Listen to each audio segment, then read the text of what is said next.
Bismillahirrahmanirrahim. Assalamualaikum warahmatullahi wabarakatuh. Nah, ketemu lagi saya Saifatul Syamah. Nah, di sini saya akan menjelaskan materi selanjutnya, yaitu materi ke-10 dari sistem basis data.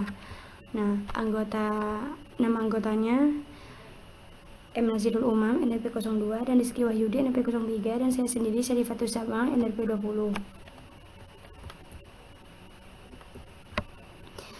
Di sini tujuan saya menjelaskan materi ke-10 adalah mengenal dan memahami struktur dasar perintah SQL database. Nah, SQL atau SQL basic. Nah, bahasa user yang meminta pada database untuk menyediakan suatu data yang diperlukan menggunakan tipe bahasa khusus yang disebut dengan Structured Query Language atau SQL atau Ajax SQL. SQL adalah bahasa fungsional, yaitu suatu bahasa yang memungkinkan user untuk menentukan tipe dari sesuatu yang ingin mereka dapatkan. Bahasa fungsional tersebut tidak sama dengan bahasa pemrograman yang lain, semisal C++, Pascal, atau COBOL. Nah, bahasa-bahasa tersebut disebut sebagai bahasa prosedural karena membutuhkan penulisan program atau prosedur untuk mendapatkan suatu informasi. Sebaliknya, SQL secara eksplisit mendefinisikan hasil akhir yang diinginkan, sedangkan metode untuk mendapatkan data tersebut dilakukan sendiri oleh database. Nah, bentuk SQL query umum adalah select distance atau attribute list from table list atau where condition. Nah, attribute list adalah daftar nama atribut yang berada dalam tabel list dan nilainya didapat melalui query.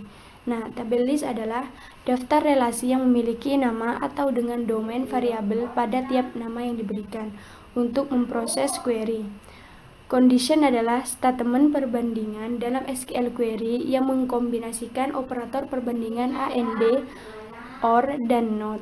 Nah, sedangkan distinct adalah keyword yang bersifat opsional atau boleh ditulis, boleh tidak, yang mengindikasikan suatu hasil query yang dapat memiliki duplikat secara default, didapatkan duplikasi pada hasil query tanpa distinct.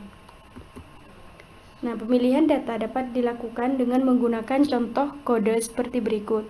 Select from M atau where MP 39334.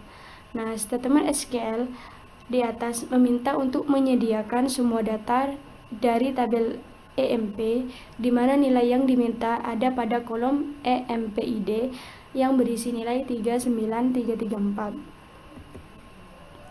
Sedangkan blok kode berikut ini adalah bahasa pemrograman prosedural yang mengilustrasikan fungsi yang sama dengan statement SQL di atas. Nah, ini dia. Ini adalah blok kode bahasa program prosedural yang mengilustrasikan fungsi yang sama dengan statement SQL di atas. Nah, kita ke selanjutnya. Dalam SQL terdapat operator dasar pembanding.